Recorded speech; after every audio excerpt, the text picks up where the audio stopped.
জয় বাবা ভোলেনাথ। আজ শ্রাবণ মাসের প্রথম সোমবার। তা এই সোমবার আজকে আমার মেয়ের জল ঢালা সম্পূর্ণ হলো। এখানে গেছিলাম মন্দিরে, আমি আমার মেয়ে, ওই একটা বৌদি জল ঢালতে গেছিলাম। একটু যাওয়াটা দেরি করেই হয়েছিল, আসলে সমস্ত কাজ ছেড়ে ভোলেনাথের কাছে গেছিলাম আমরা জল ঢালতে। তা তোমরা এই সোমবার কে কে করো? শ্রাবণ মাসের পবিত্র সোমবার। আমি তো এই সোমবারে ছোটো থেকেই জল ঢেলে আসছি, খুব ছোটো থেকেই জল ঢালি এই মন্দিরেই আমি জল ঢালি।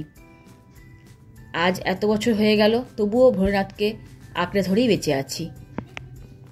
জয় বাবা ভোলেনাথ। এই মন্দিরেই আমি পুজো করে আসছি ছোটো থেকে। তোমরা এই মন্দিরে আসো, এখানকার এই মন্দিরে। এটা মা দক্ষিণাকালী মন্দির, এই আমাদের কাছারিপট্টির মা দক্ষিণাকালী মন্দির। এই মন্দিরেই আমি আসি পুজো দিতে।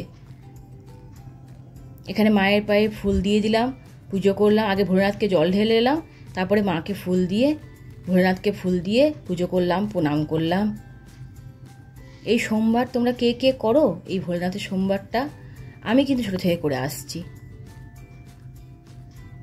যেন তোমাদের আশীর্বাদেই, মা কালীর আশীর্বাদে আমি এইভাবে এগোতে পারি। তাই আমাকে একটু সাপোর্ট করো, আমার সঙ্গে থেকো, আমাকে একটু সাহায্য করো। এটা আমার মেয়ে জল ঢালছে, প্রণাম করছে মা কালীকে। তাকে দুহাত ভরে তোমরা আশীর্বাদ করো, যেন সেও জীবনে অনেক বড় এগোতে পারে, অনেক বড় হতে পারে, মানুষ তৈরি হতে পারে। যেন আমার হয়ে তোমরাও মাকে বলে একটু যেন মেয়েকে আশীর্বাদ করে মা আমাদের। জয় মা ষষ্ঠী, জয় মা কালী, জয় বাবা ভোলেনাথ, জয় শিব শম্ভু, হর হর মহাদেব।